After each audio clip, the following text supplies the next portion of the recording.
Just want to make sure this starts. Here we go.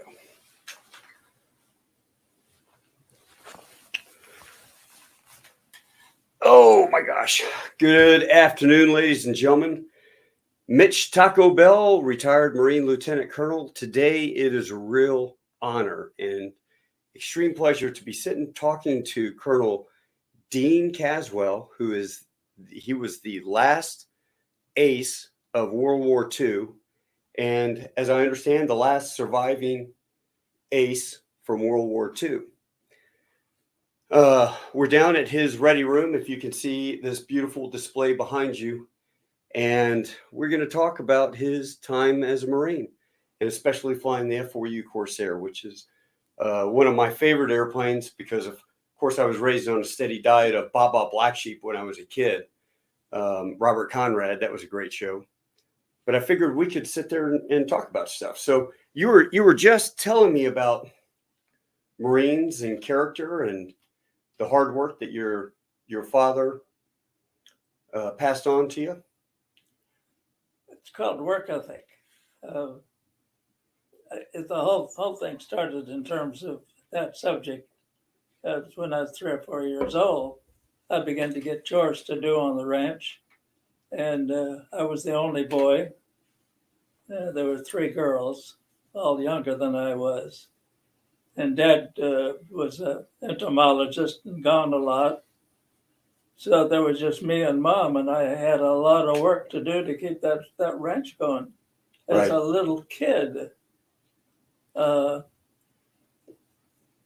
didn't better myself much by moving to Edinburgh, Texas in 1934, because he got another big ranch and I was left with the same thing again, with horses to break and cows to milk, and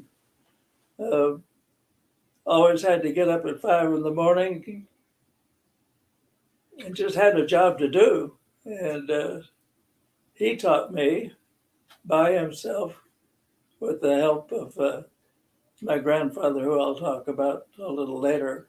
Let me get a sound check from everybody. Can you hear us okay? Can I what? I was asking everybody on the that's listening if they can hear us okay.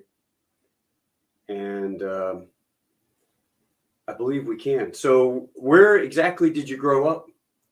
I grew up in 2 places: Indio, California, in the desert, in Edinburgh, Texas, and the Rio Grande Valley of Texas. And from there, left home at age 18 after 2 years of college. And I had learned how to work, how to study, never quit, never give up. All those things I learned when I was a kid. And it fit beautifully into the flight training that I went into at the beginning of World War II.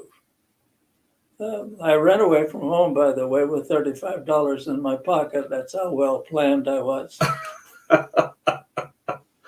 Oh, that is. I went without several meals when I was in Los Angeles looking for work, and finally got set up at Lockheed and got a draft notice. I joined the Marine Corps instead and applied for flight training. So when you joined the Marines, where did you have to go through training? I skipped recruit training, and I'll follow up on that a little later on, because they sent me directly to a civilian pilot training program in Prescott, Arizona. Oh, really? The Navy and Marine Corps wanted to know if a young man who volunteered and wanted to fly, could he fly? Mm-hmm. And so they gave us 35 hours of flight training, made a determination we were either in or out. And after that, then we started the regular flight training program, which included officers training, which was 3 times as hard as recruit training. And where did you have that? In Del Monte, California. Really? In California? Oh yeah, they had these things set up all over the United States, and it was tough. And they said outright, "You are here to see if you can make it." Mm-hmm. And if instead of running 5 miles, we'd run 10, Mm-hmm. or instead of swimming 20 laps in the swimming pool, we'd swim 30. We had to wrestle. We had to learn jujitsu. We had to learn knife fighting. We had to do this and we had to do that. And if you could take all of that stuff, then you could go ahead with flight training. So this was in these, let's see, after December 41. So this is during 41 timeframe? This is 1941. 41, okay. And what flight training did you start out on? What kind of airplane did you fly? Alaska. Alaska. What a great airplane. Love that. A very fine airplane. And I fooled them a little bit because I'd already soloed at McAllen, Texas. I washed down hangars and hangar floors to get a couple of hours of flight time, and I soloed in the small aircraft in about 3 hours of training. Wow, that's impressive. So I was able to use the early flight training a lot when the next move was to fly the Stearman, the yellow peril, they call it. Yeah. You got the model up there, right? Well, I had over 220 hours in that thing. Really? I got some beautiful flight training from a Marine instructor, who was one of them, who taught me all the aerobatics that he could think of. Mm-hmm. And a lot of the students didn't get that, and that came very handy in combat. Sure. From there, I moved to Pensacola and had the several airplanes to fly before I got to the S&J. But it was a complete training program. I think the Air Force called it the AT-6. Yeah. They had 30 caliber machine guns. They could drop bombs. We had aerial gunnery practice, shooting at a sleeve. Mm-hmm. And therein I found that prior training in Edinburgh, Texas, in the use of a shotgun and shooting birds, where I learned to shoot 20 birds on the wing with 20 rounds. Wow. That really helped me in the air because we used the Corsair nose as our method of targeting the enemy. You guys didn't have a very good sight system? The sight we had was too primary, didn't give you much.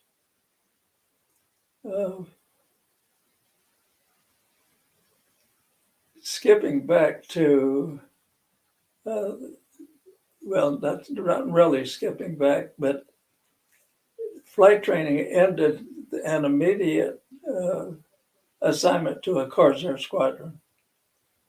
So you did really well in flight school. Oh, God, yes. Yeah. I'm going to tell a funny story about flight school. All the way through flight school, from time to time, I would fill out a questionnaire. What would you like to fly? How would you like to be a dive bomber, or drive a Catalina Seaboat, Yeah. or be a fighter pilot? And I'd always fill it out, fighter pilot. You'd have put down, come on, you'd have put down cargo? Come on, DC-3s is where it's at, man. Anyway, standing there in a row of about 120 young men, all dressed up with brand new bars on my shoulders, wings on my chest, I was handed a piece of paper that says, "You've been designated a dive bomber pilot." Oh, well, no. I couldn't stand that. So I had another fellow the same day, being at Pensacola, when Pensacola was the headquarters for advanced training for the Navy and Marine Corps. Mm-hmm. I found the office where they designated what happens to these young officers and how are they assigned. Mm-hmm. And the assignment desk right behind it was one of the more beautiful women I had ever seen, Right. about my age. And I said, are you the one that assigned me to be a dive bomber pilot? And so she looked through her references and said, yes, you. Named a few others. And I said, I wanted to be a fighter pilot. And the story continued a little sloppily. I got a date with her that night. I took her out to dinner. I made a few promises I never kept. And the next day I was a fighter pilot.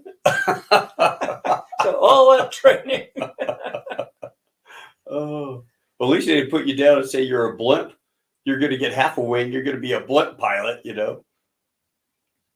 Well, I was very happy about that.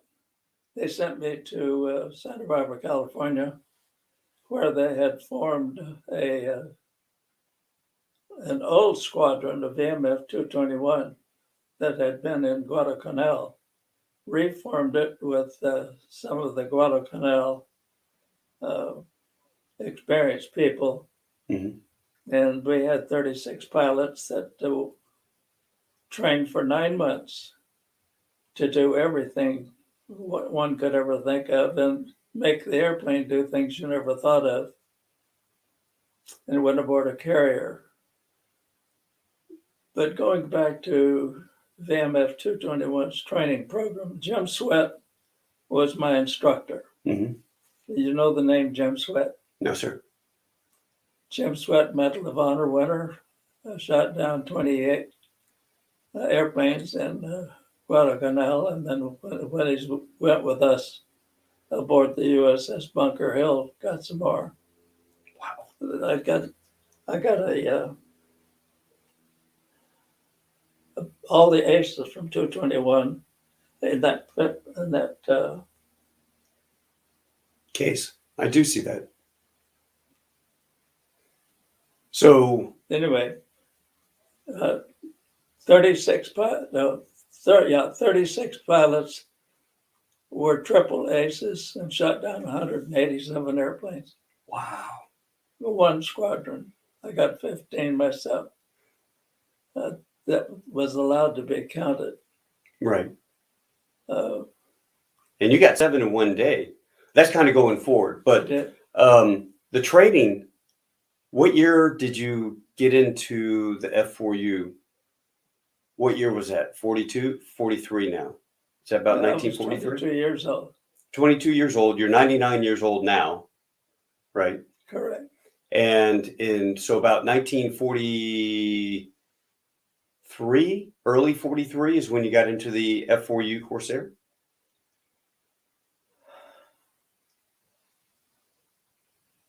My total Marine flight training that the Navy had, not counting the Luscombe, mm-hmm.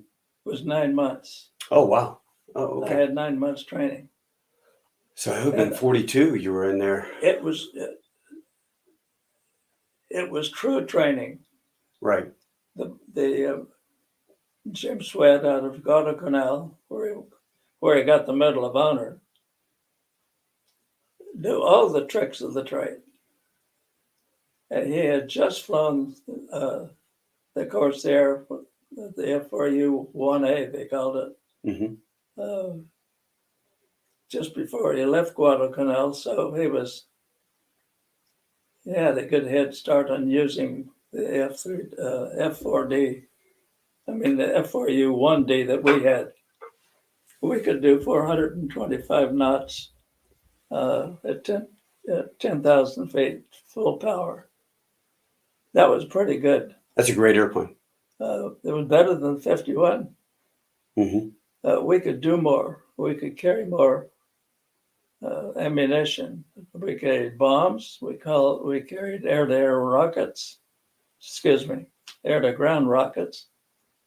And we had 6 50 caliber machine guns with 250 rounds in each gun. Nice. So that came in real handy when you took some time to get up to 20, 30,000 feet. Uh-huh. you had fuel and ammunition to do a lot of different things, depending on what you were called to do.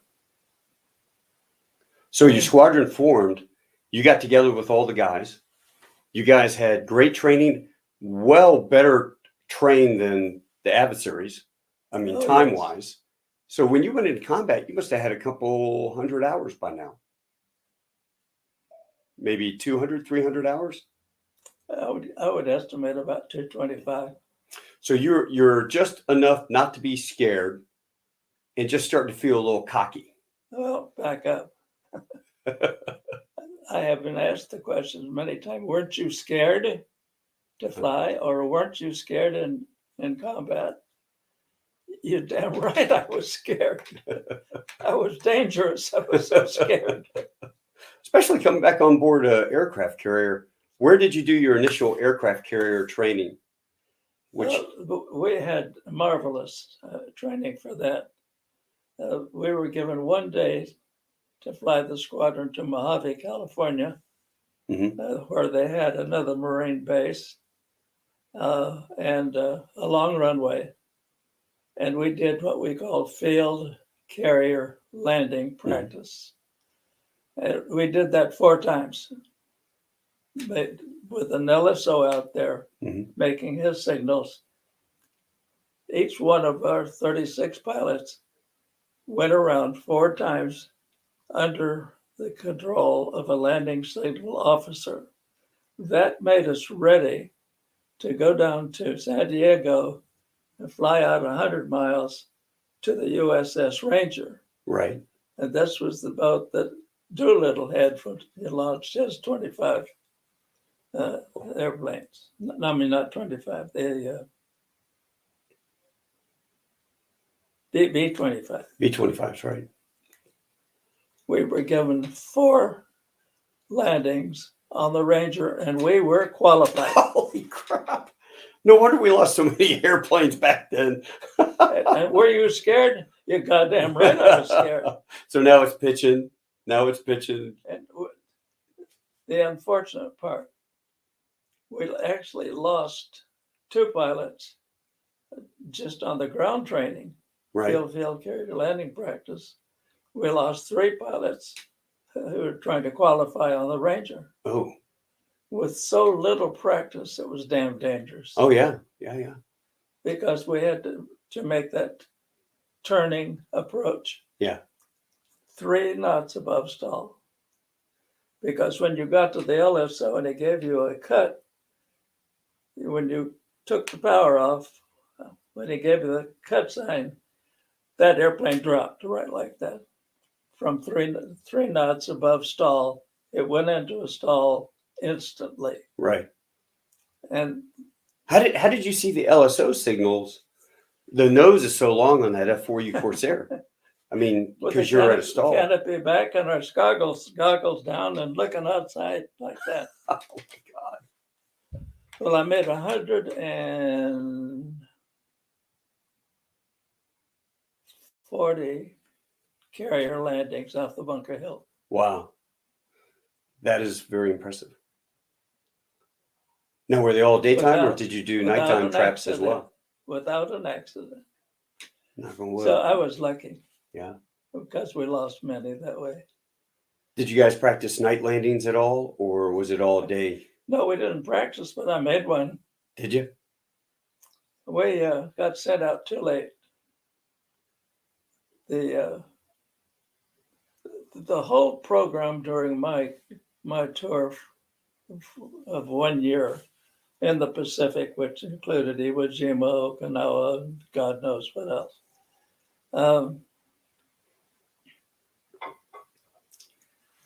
I believe it was over 700 ships in that armada, and they were prepared to make a landing, put Marines ashore, protect the Marines with air support, and win the Battle of the Pacific in that manner. Then this all started in November 1943.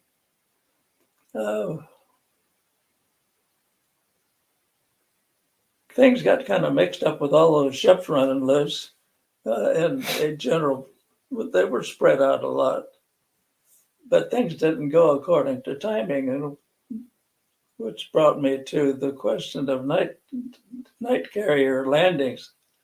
We just took off late, ran out of gas doing what we were supposed to do, and tried to get back to the ship before the sun went down. Right.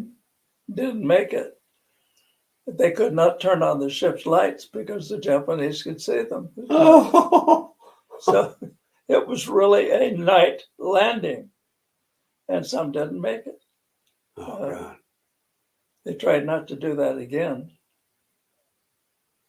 There's a long story about carrier work during World War II, where they messed up, lost lots of pilots, or did a good job.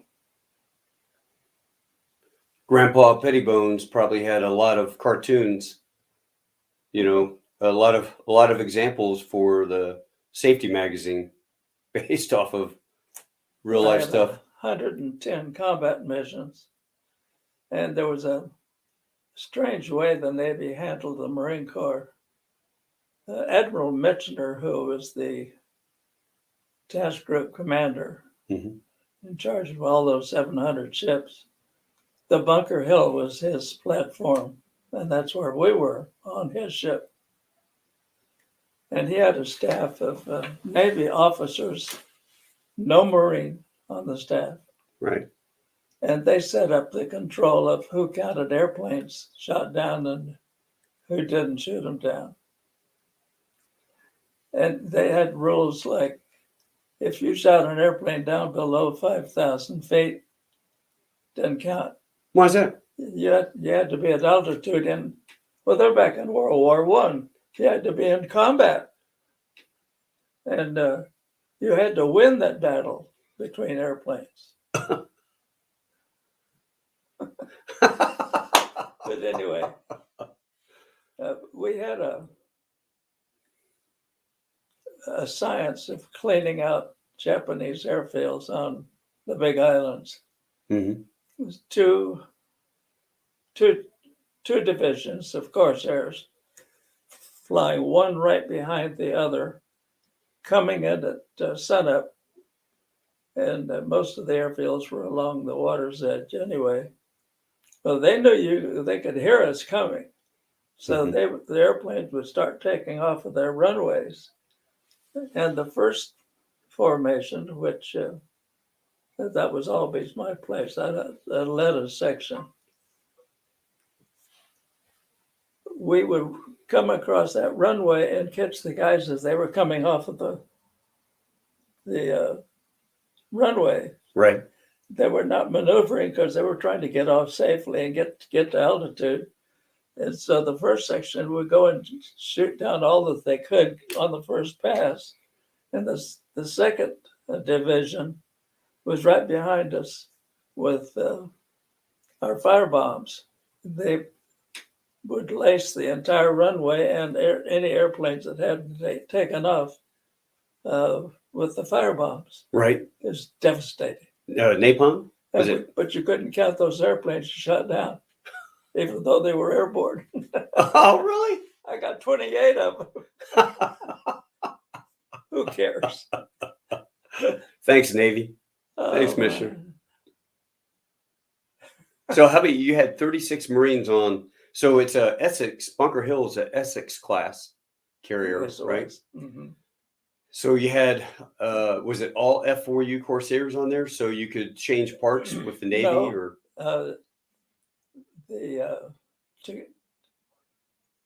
I think the aircraft carrier was designed for 91, 92 airplanes.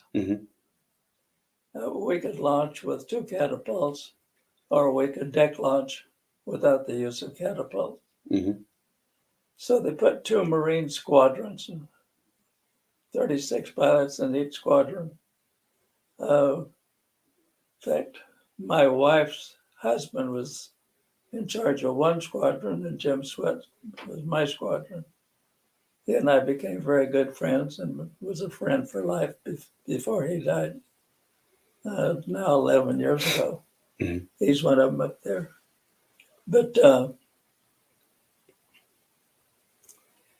the Navy also had the capability of launching 3, maybe 4 torpedo planes carrying torpedoes.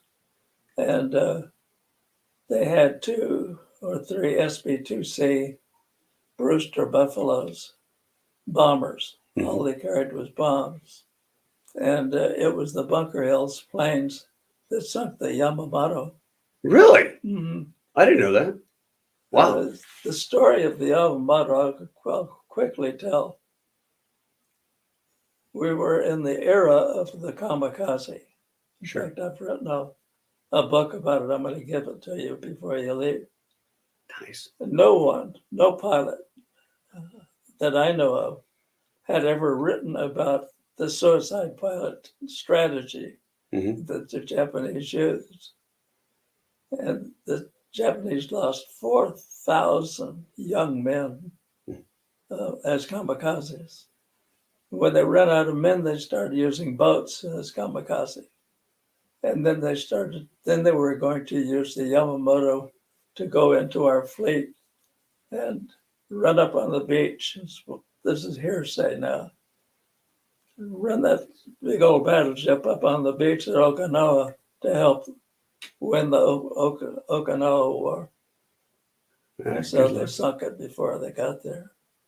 So to answer your question, yes, there were 6 airplanes that were not Corsairs. Wow. But they were not fighter pilots. Well, how did they treat Marines on board the ship? I mean, I know we're a department of the Navy, but we're the men's department. So how did they treat Marines on board ship? Was it love-hate, or was it pretty well respected?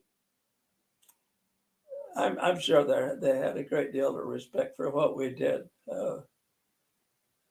before we got hit with the 2 kamikazes. Did you know that? Yes, sir. Okay. Crippled the Bunker Hill and sent you back to Seattle. We found working with the deck crews and that sort of thing very, very well. The Admiral staff is another thing. Mm-hmm. They created their own rules. We had to do exactly what they said. And what was so heartbreaking was their daily operational report that they put out every day while in combat. The report went to the U.S. Navy headquarters in the United States. They never mentioned the Marines once. Really? No, never. It was always the Navy shot down so many airplanes. And do you guys have a board? Do you have a leader's board on which squadron was shooting the most down? No, we didn't do much of that. At first, we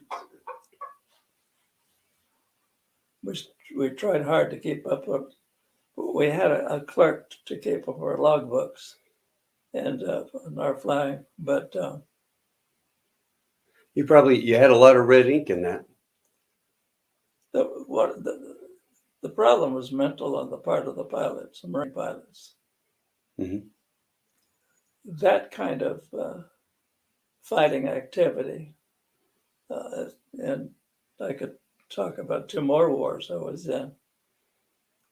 When you fly every day, and the only time you did not was when the ship pulled out to get re-oiled and resupplied. Mm-hmm.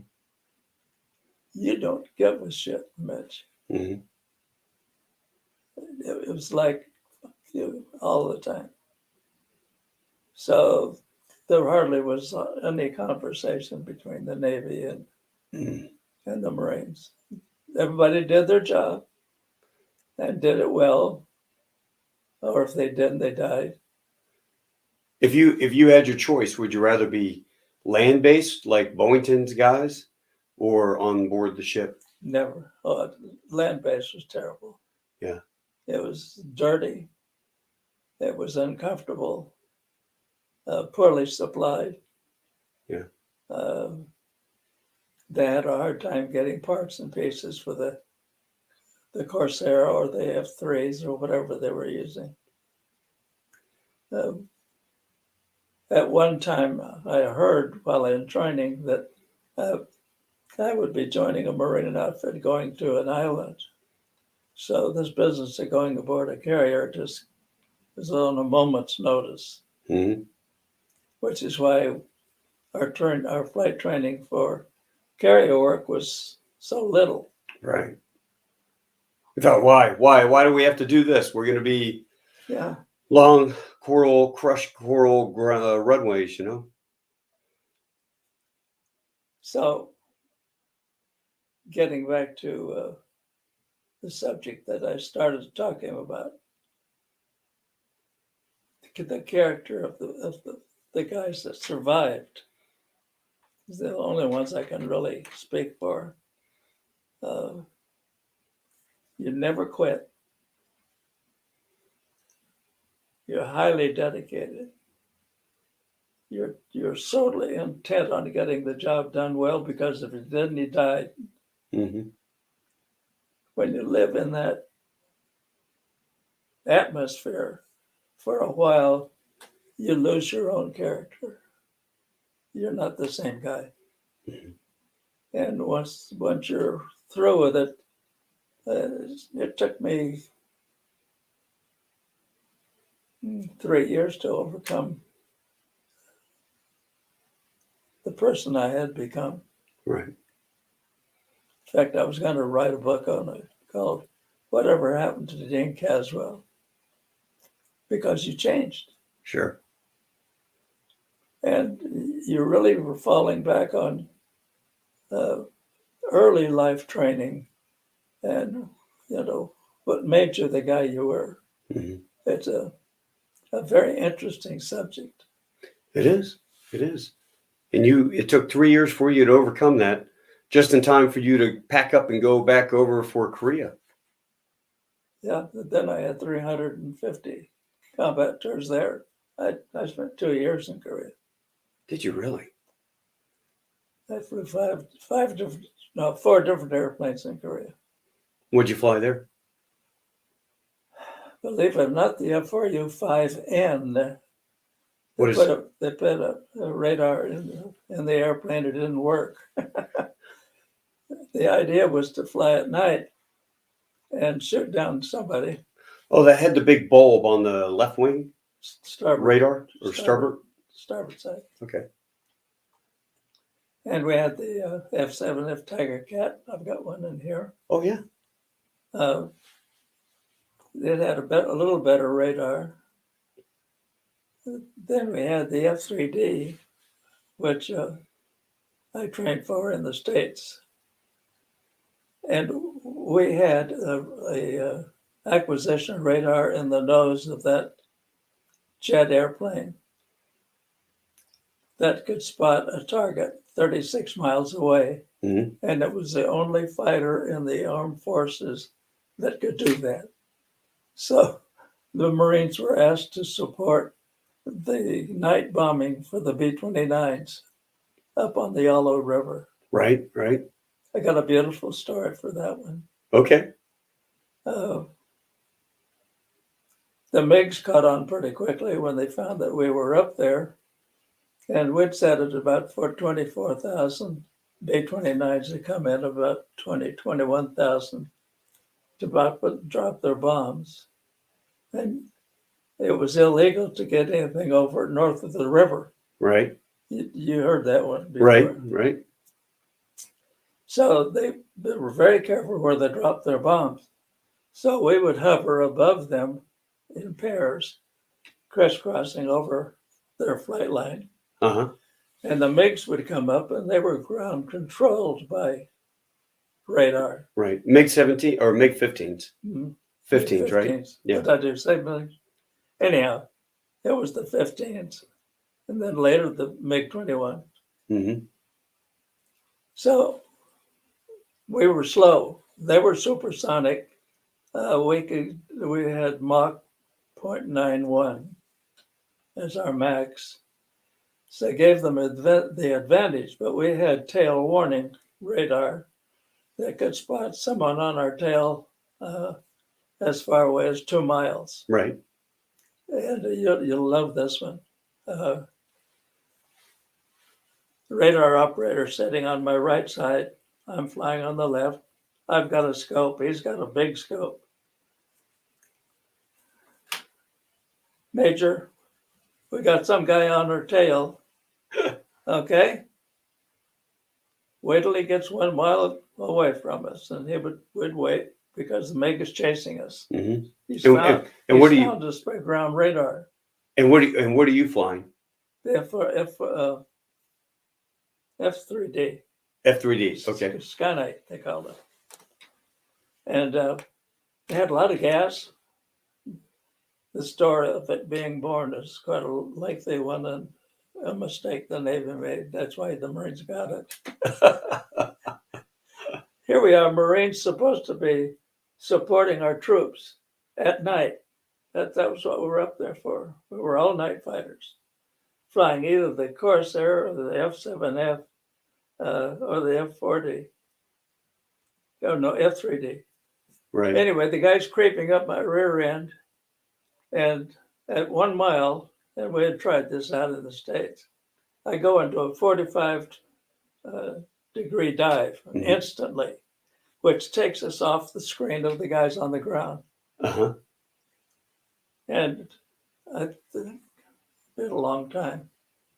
I dropped about 10,000 feet. Then I pull up an overhead. This is at night or bad weather. I do an overhead. I come back on the rear end and would pick up the guy trailing us right behind him. And that's the way we shot. How many MiGs did you shoot down in Korea? I didn't shoot down any. I think I hit one and my guns froze up on the other one. But I did something better. Across the Yalu River, in the area the B-29s were bombing south of the river, were the MiG bases, and they had MiG-21s then. Mm-hmm. 2 big air bases side by side, long runways, lots of airplanes on either side of the runway at night. They were working on them. Right. These airplanes were flying at daytime against the Air Force's F-86. Mm-hmm. And we'd see those every night.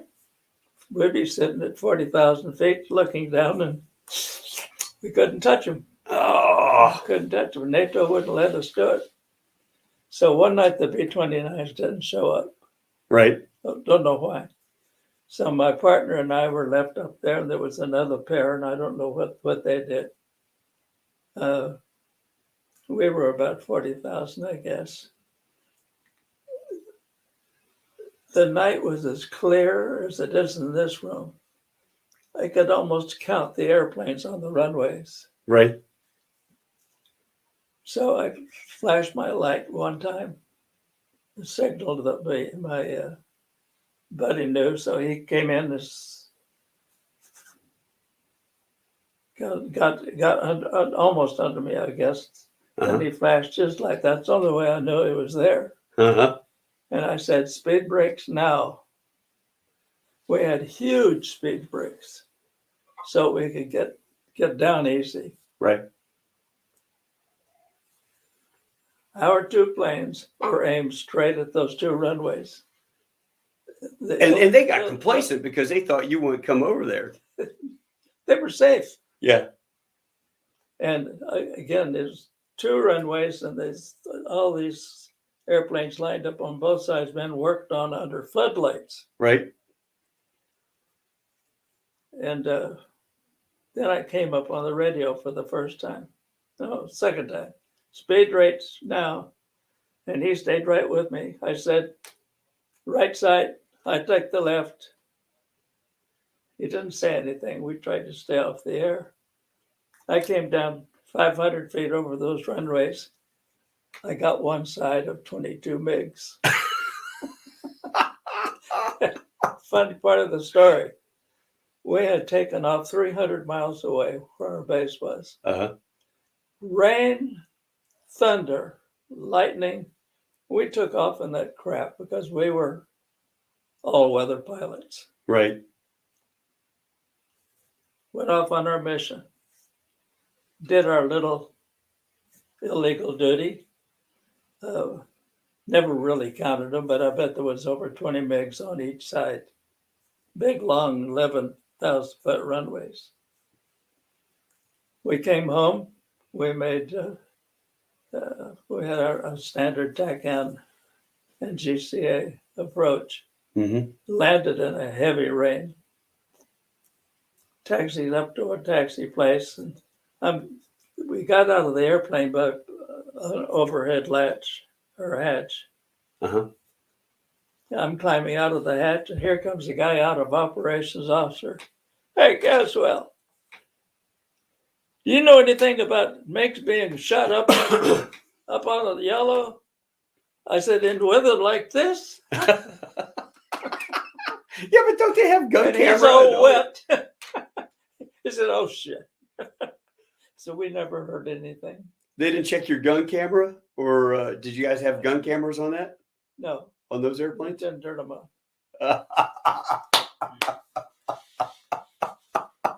Oh my God, that is awesome. Well, That I is just awesome. told you how we won the war. Yeah.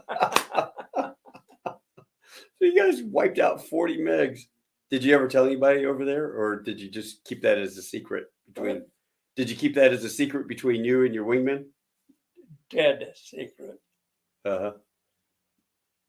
No, there wasn't any point in telling the story. That is awesome. Well, I like the next story the best. What's that? On my second tour, I just stayed over there. I didn't go home. I went to someplace in South Japan, spent a week playing golf. Uh-huh. But on my second tour, I was reassigned to, see what they call it, an observation squadron. VMO, sure. Broke my heart, just broke my heart. I again gotten into this very bad repression situation. Didn't care whether I lived or died. Just do my job, never quit. And I get this set of orders clear across South Korea to headquarters Marine Corps, K3 Air Base. And I was assigned to an observation squadron. What did they fly? They had the Don't tell me L3s or a little Piper. the big airplane, the Douglas F-8.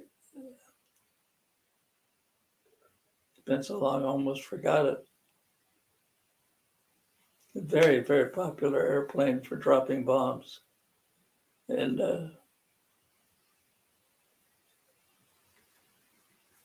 Sky Raider, maybe? Sky Raider. You got it. Thank you. Yeah. We flew Sky Raiders. Had three of them. Mm-hmm. Had three airplanes. It's single piloted, 3,200 horsepower. But lots of gas. In fact, we carried extra gas. And in the back end of the airplane, they had carved out a place for two men to sit with radar equipment that would detect a radar-powered antenna. And our job was to fly at night at 500 feet or below to stay away from MiGs, Mm-hmm. and go up into China and find out where all their radar was. And we did that for a year. Wow. We saw flying unidentified objects. We had people shoot at us. It was the most revealing bit of flying I have ever done. We didn't have any height finding gear to tell how high we were above the ground, but we stayed as low as we could. Did you? Flying objects that come up and fly beside you. lights that turned red, white, blue, green, and go anywhere that you went. Wait a minute. You're talking like little UFOs. Mm-hmm. Were flying along with you guys in Korea? They flew with us, and we reported it. And I asked what happens to our report. They said we give them to the Air Force. We never did find out what they were. Did you look at them as Several like times the good luck guys in the charms? back seat wanted to jump out. Did you look at them as like good luck charms? I mean, they were kind of tagged along with you, or how big do you think they were? Impossible to tell, because if you don't have a very good horizon, you can't compare Sure. size. So they weren't super close to you then. But, well, it looked like they would come. They were almost as big as the airplane. Right. Round balls of light that would turn different colors, and always the same kind. And we had others that had been sighted that were round and were going this way, but these would just flash like that. A couple of guys in the back seat coming back one night. One latched onto my starboard wing. And I was, I'll get that son of a bitch. I said, "You guys strapped in?" "Yep." "Hang on." So I did a couple of snap rolls and passed a real hard turn to the left. Yeah. It's right there, regardless of what I did. Wow. So go down, he's right there. Go up, he's right there. So that was very, very interesting. You know what? I interviewed We did that for a year. a year. You had those things out there, and would they speed off away or? Oh, they just disappear. Yeah. One intelligence officer attached to our observation squadron, of course, had to write all of this down. And he said, "I figured out what they are. It's Venus setting." Oh, Venus, huh? Venus setting. What was behind that, we learned later. There was a plan to invade China. That was MacArthur's job. He got fired for it too. But they wanted to know where all the electronic gear was if they invaded, because the Chinese were furnishing everything to the Right. North Koreans. That's kind of a summation of my flying. I had 10,000 hours of flight time. Well, you went from a steerman all the way to flying the F4. Well, I did F4 have jet, my, right? my peacetime. I had 6 squadrons, separate squadrons of about 35 airplanes each.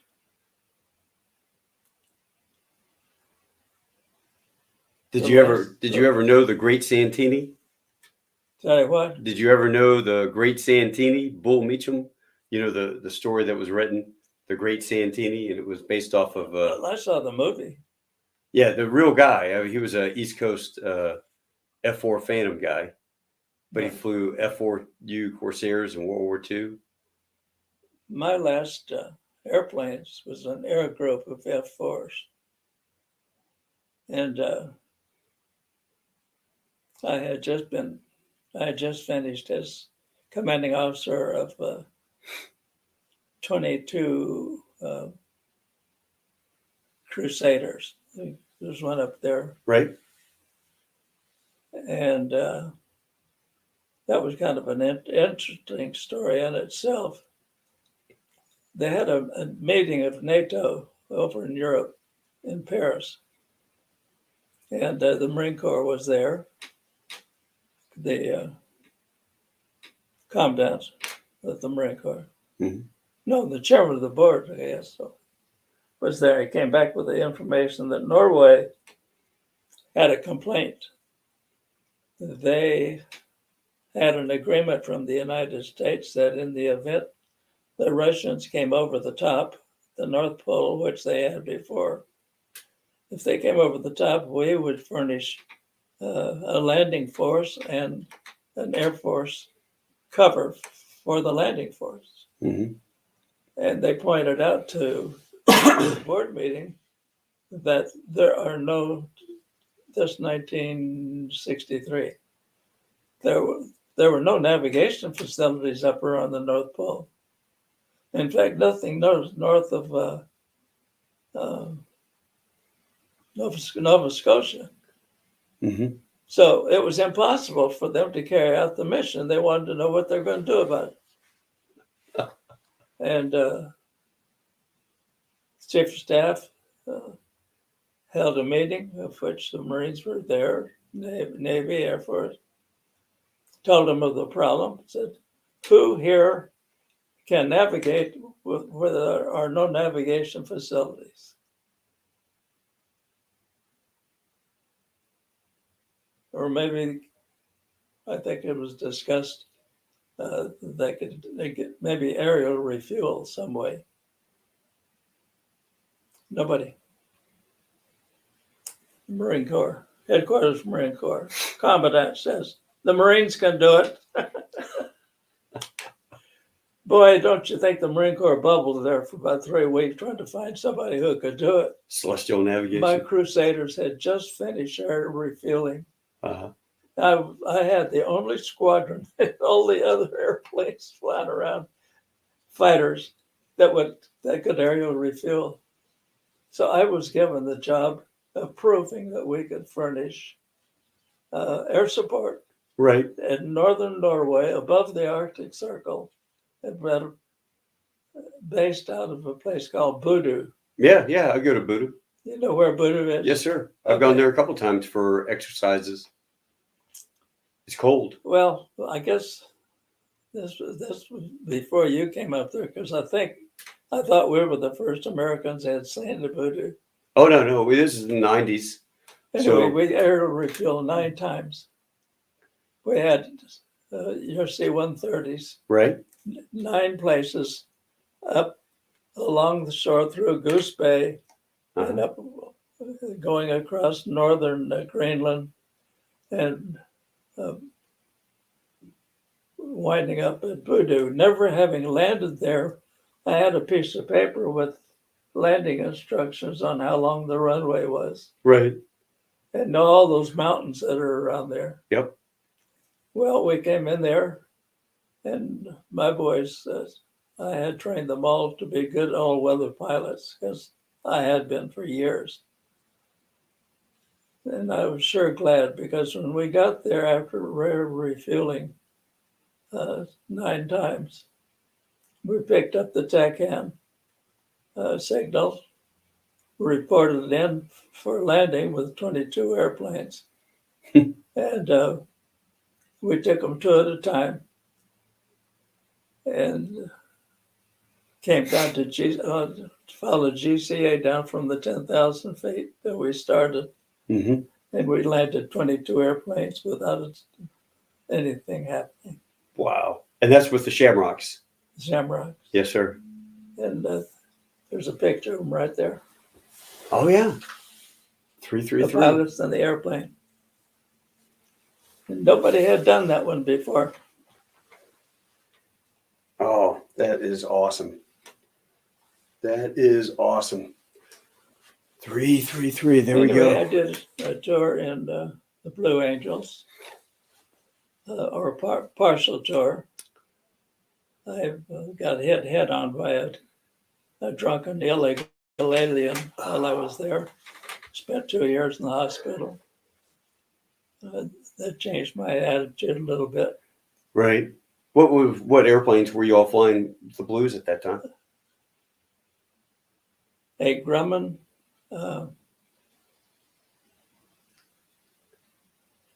Was it the Wildcat? No. No, they were jets. Oh, okay.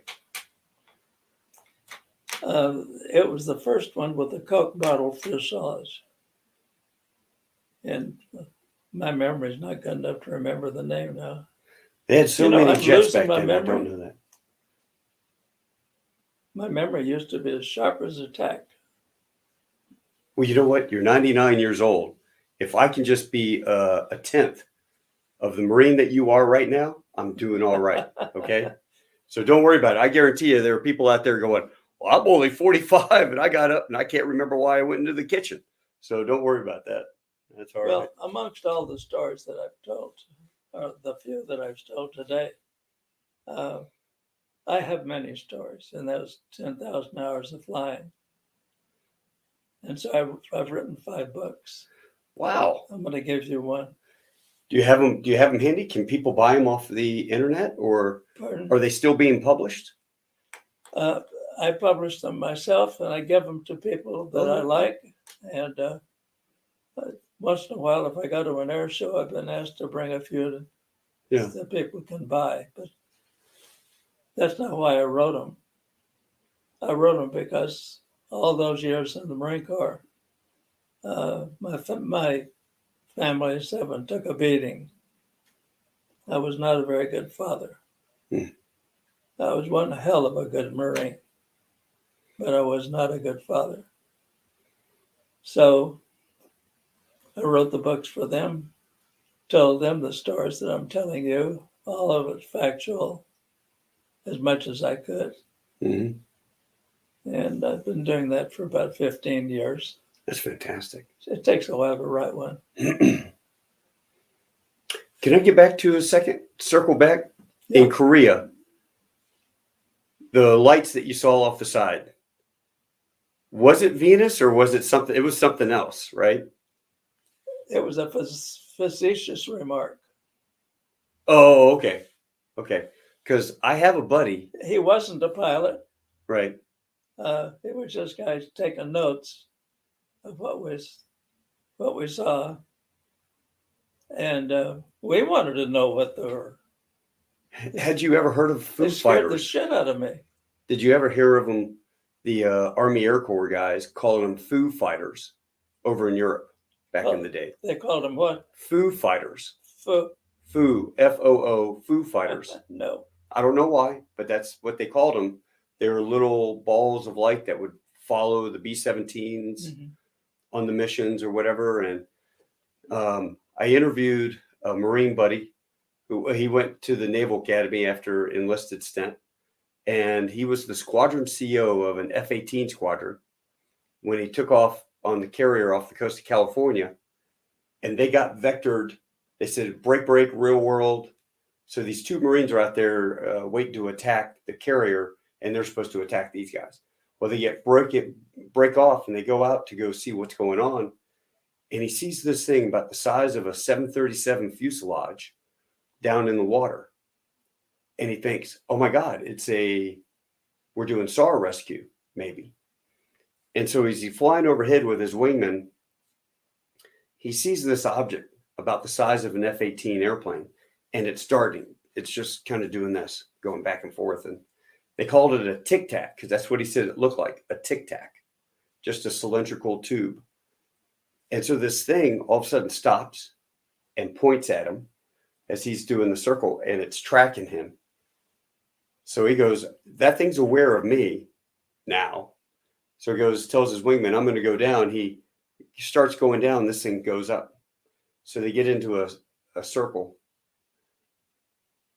And he goes, you know what? This is dumb. I'm just going to cut across the circle and intercept this guy because they're sitting there doing this deal. And so as he turns and comes after him, this thing just goes, gone. Wow.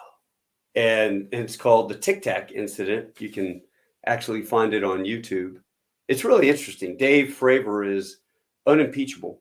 Naval Academy, Top Gun, Top Gun grad, Squadron CO. He just doesn't make this stuff up. Him and his wingman, they got 2, a Rio in each airplane. And when he landed, the Rio's going out of the next flight. The guy goes, hey, skipper, I'm going to nail that guy. And he did. He locked him up. They couldn't lock him up on radar, but he locked him up with the camera system. So we have video evidence of it. It's kind of cool. I find that stuff fascinating. Well, it's been a mystery for many years, and there has to be a lot of information out there that we're not privileged to. Right. I don't know what to think about it. I think it's interesting. You know what I think it is? I think they're time machines. I think they're, think about this. 100 years ago, you're 99 years old. 100 years ago, airplanes were just basic, flimsy flying things. And now you can jump in an American Airlines 787 and fly from Dallas, 15 hours all the way over to China, right? So who's to say in another 150 years, we don't have technology and everyone's into Ancestry.com and DNA and all that. So they have these little spaceships that come back and, hey, I want to see great grandpa Caswell out there flying a mission in Korea. And the little thing goes out there. And then the guy gets in there, the pilot gets in, he's looking at the logbook and goes, isn't this a bunch of crap? The cloaking device doesn't even work in this stupid thing. They give us a broke airplane, a broke spaceship. And the guy's like, don't worry about it. They still believe in UFOs, Have you ever met Stormy Boudreaux? No, I haven't. No, sir. He's the chief designer for that Fort Worth. For Skunk Works? Pardon? Was it Skunk Works? Skunk Works? No. Two aircraft companies merged. Anyway, they built the F-43, was it? Our latest successful fighter plane. F-35, Lockheed Martin. He designed it.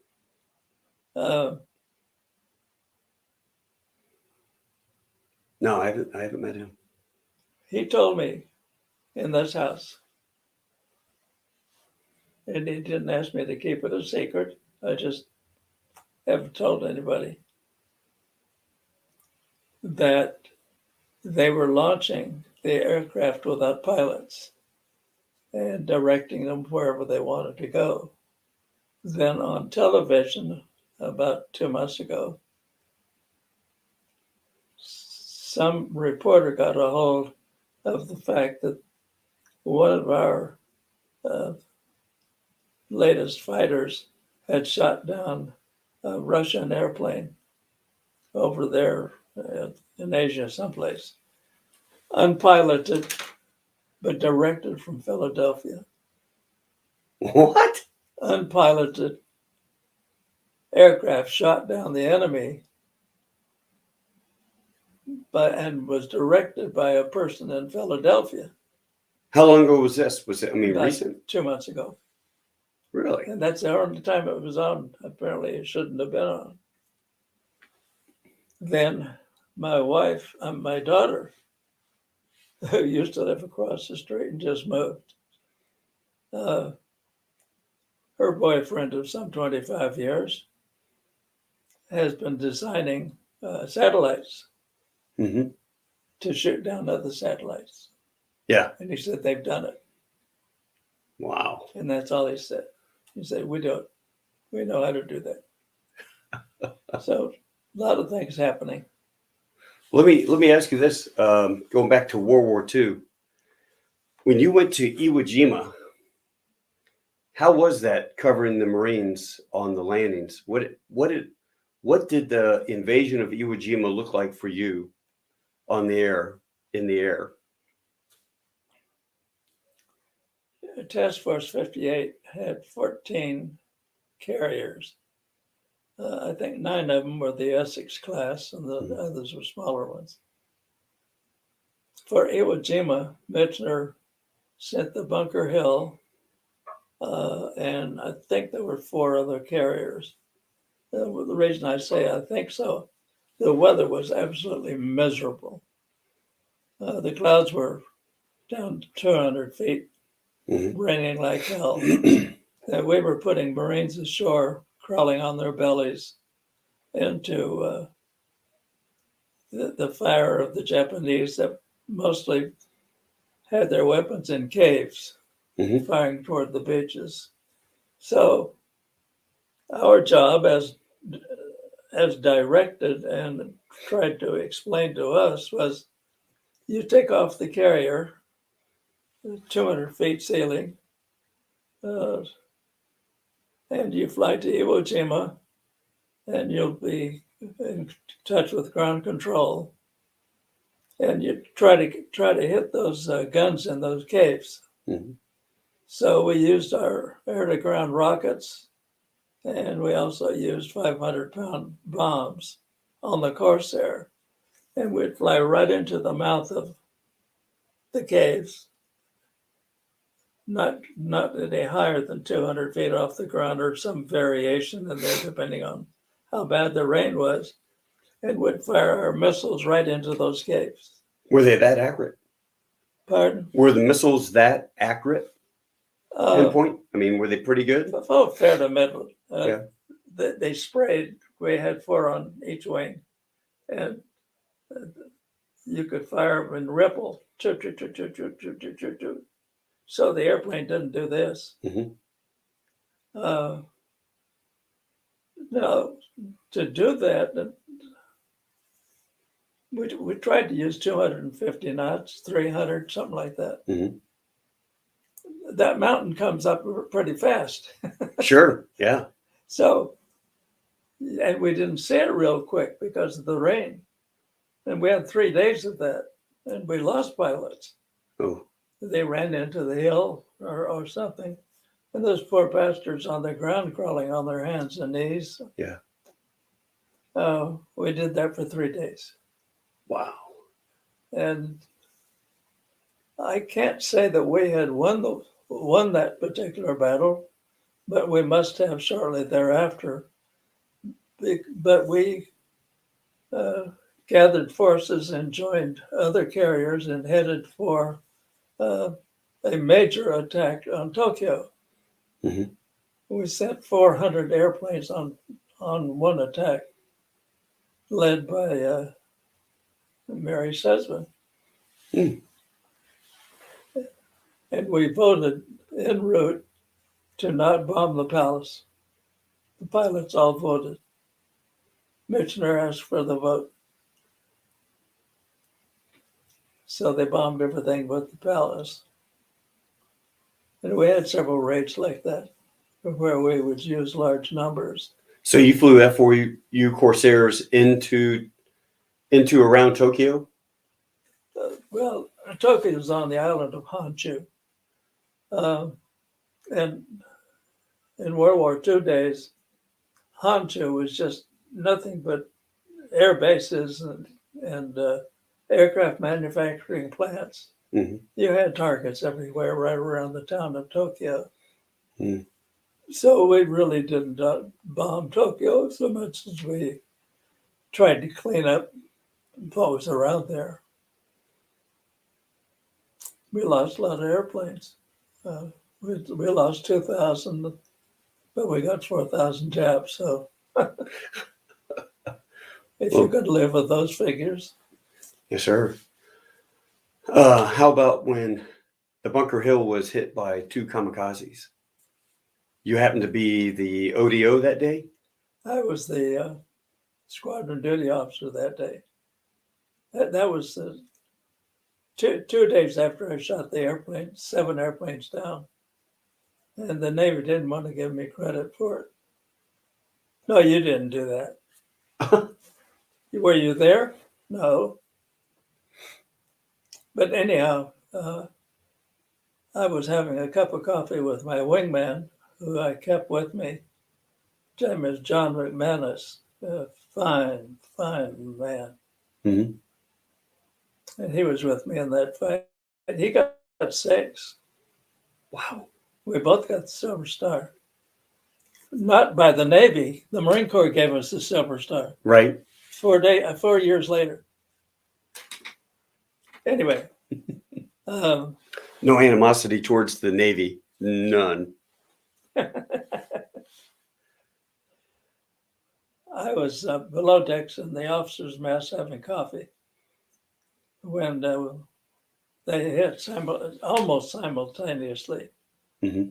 Jim Sweat was bringing back a a group of 16 Corsairs that had been on some mission, and these two guys flew right under them, so the radar didn't pick them up.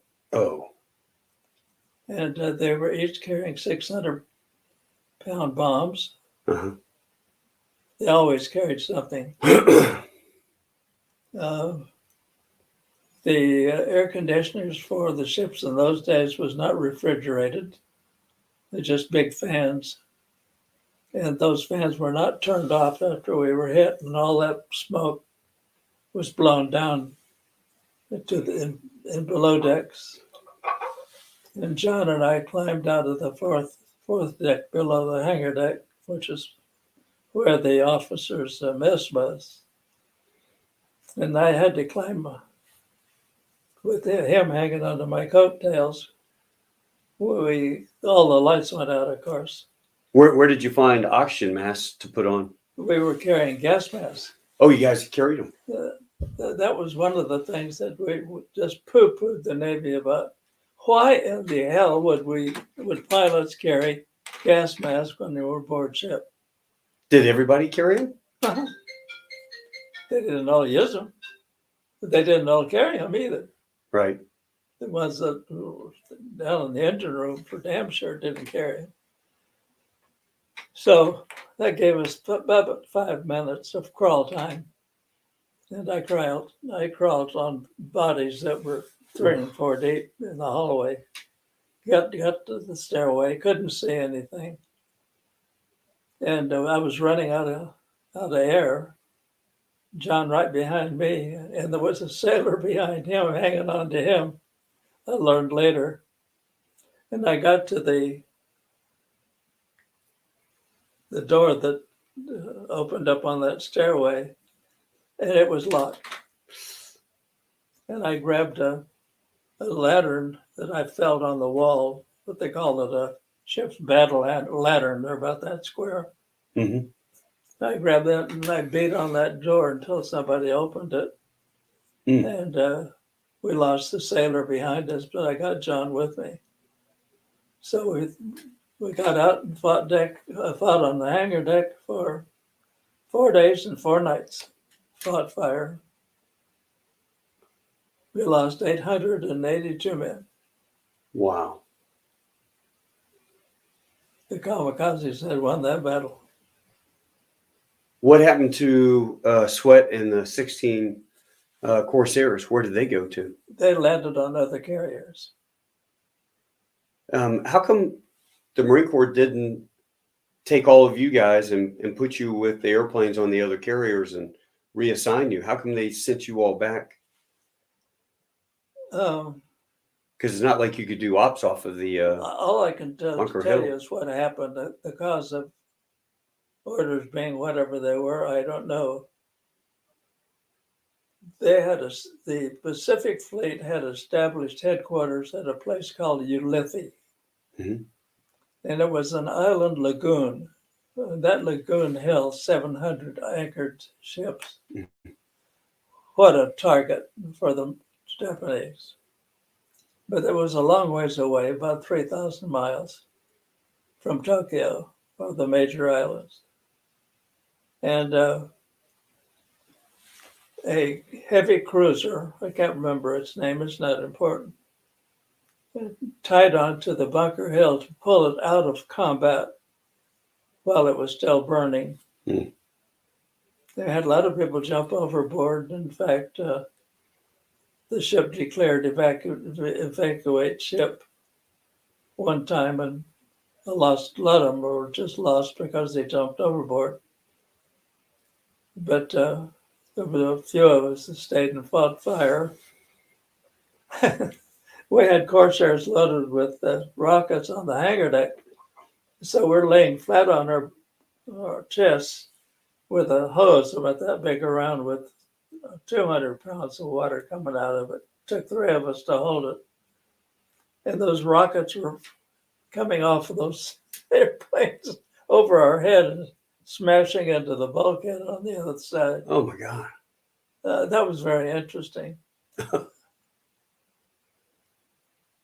So while we were doing all of this, the heavy cruiser continued towing us. We didn't know where, but it wound up, they were headed toward Ulithi. Because we got the fires out, somebody made the decision, if we can get to the Ulithi, we can repair one of the engines. Mm-hmm. Maybe they thought they would save the ship some way. And they did repair an engine, and took us 3 weeks to get to Bremerton, Washington, where we offloaded, and it stayed there for a long time. Mm. They gave up on trying to fix it. It finally was kept afloat and hauled merchandise somewhere. So they never sent you back. That was it. You're done for the rest of the war, and then the war ended, right? No, Or did they send you back to the Pacific? I think the atomic bomb was dropped not too long after that. Mm-hmm. I was ordered back to El Toro.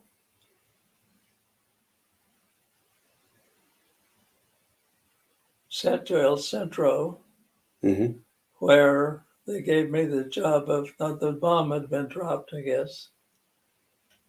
I was destroying boxes of pistols and rifles and all kinds of stuff.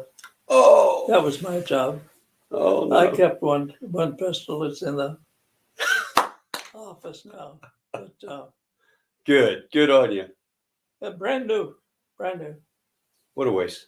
The Congress had voted not to bring home any merchandise from the Pacific, because it would be in competition with the U.S. merchants here in the United States.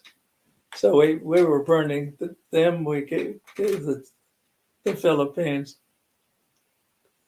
They gave the Philippines, I think, over 150 Jeeps. Oh my They wouldn't gosh. allow the Jeeps to come home. Isn't that amazing? What a waste. And then they put me on a military leave of absence. I had been promoted to captain. Mm-hmm. They jumped first lieutenant. And I thought, well, that's just fine rest. I found out 2 months later it was without pay. Thanks. Hey, thanks, Uncle Sugar. So I went to work for a painter, painting houses and bathrooms. Where was that? Until that was in Connecticut. Oh, wow. I picked up a girlfriend along the way, but that's another story. So we have to do a part 2?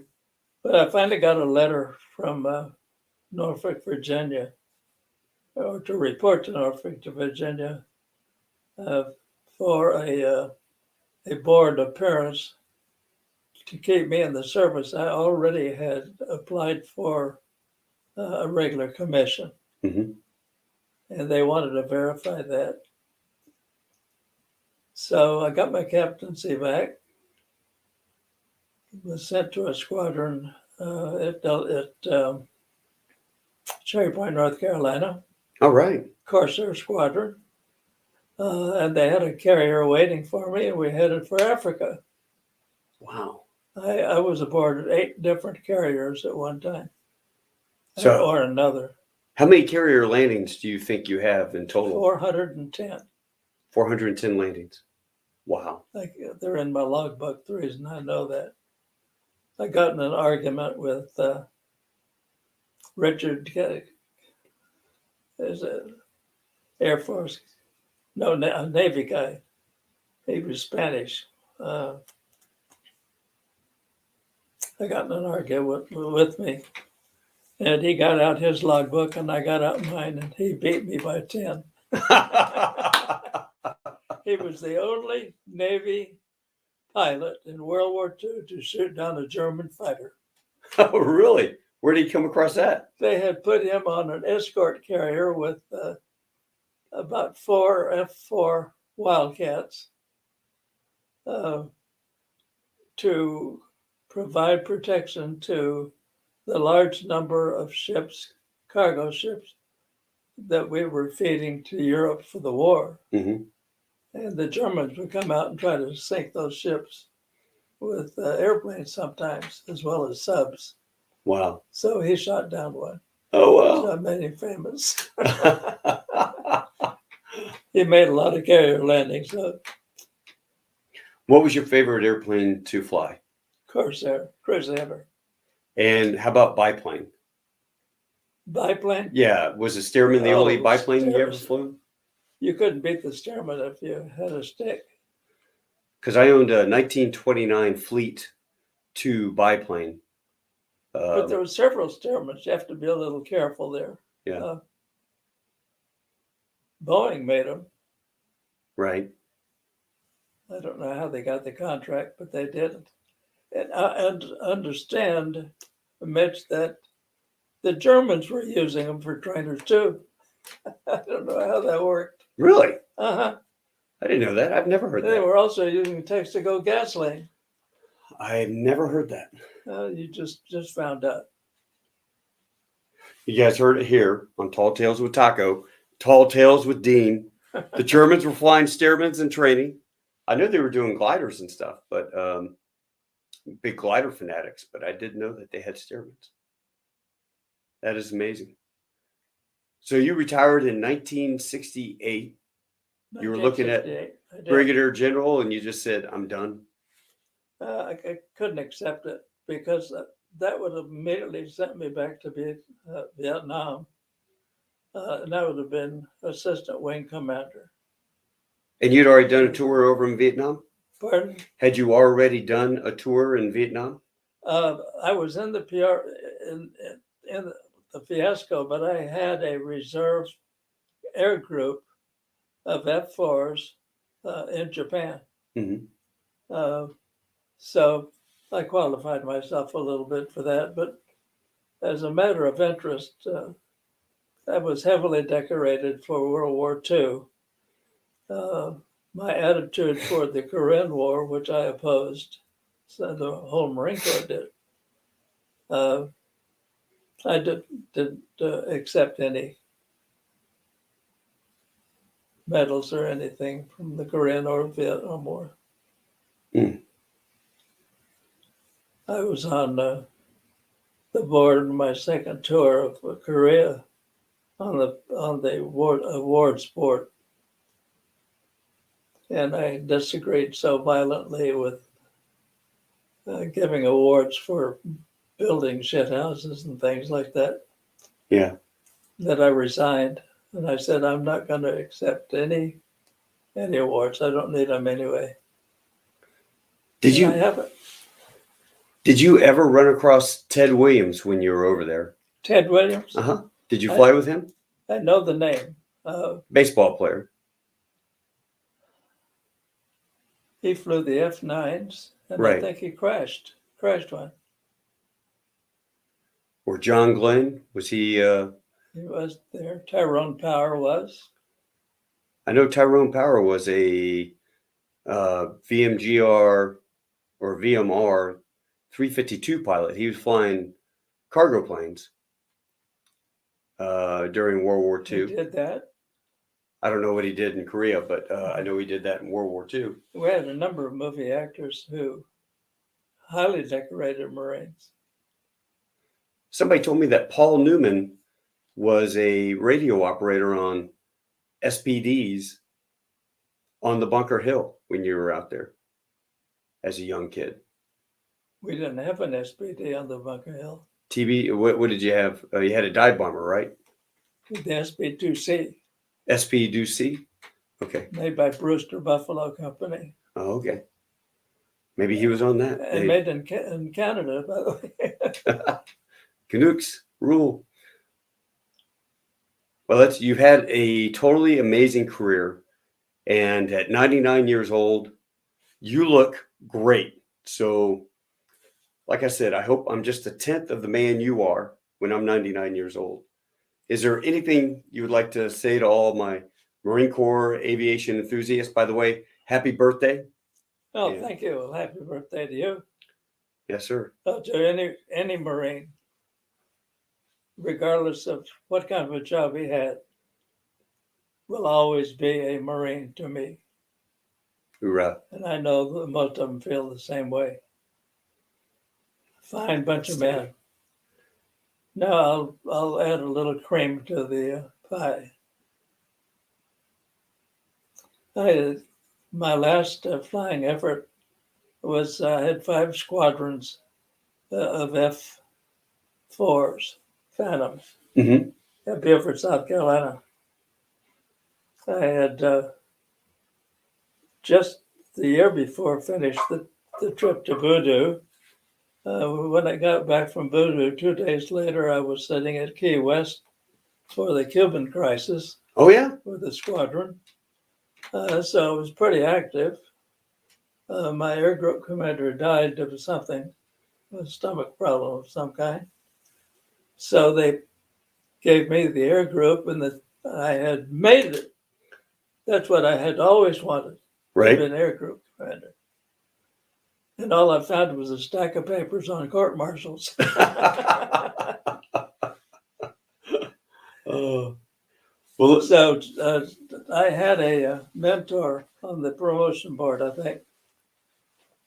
He called me and told me that I was being promoted to brigadier. And I said, I just got the job here as an air group commander. He said, well, I can't help it, but you'll get the word, but you have to serve time with the ground pounders. So I became the chief of staff of all Marine recruit training at Parris Island. Now there is my hero story right there. right. I survived. Oh, my gosh. Well, I was just looking through to see if anybody had questions for you. We have a lot of people that are actually watching this, and we've been talking for an hour and a half, sir. I just want to say thank you so much for your service to the Marine Corps, because as a Marine, we are living as young Marines on the shoulders of giants like you. Well, And I just want to say thank you, sir. I thank you. You bet. God, this has been My pleasure. This has been an honor. And ladies and gentlemen, I hope you've enjoyed this. It's impromptu, in person, and I can't believe that the Colonel granted me the chance to come out here.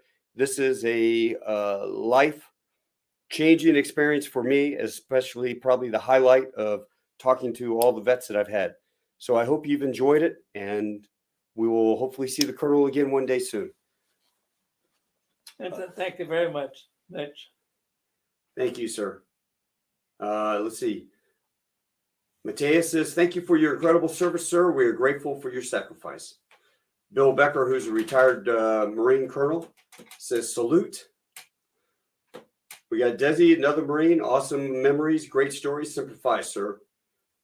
Michael Sheriff, this guy is awesome on so many levels. Yes, he is. And he looks younger than me, Taco. Yeah, you do look young. So I also have a friend, Coy. He owns a PBY. Would you like to go fly in a PBY Catalina? No, thank you. It's an incredible airplane. Really nice. Well, this is going to end the show. Thank you again, Colonel, and you have a great day until we see you again soon, sir. Hoorah. Thank you.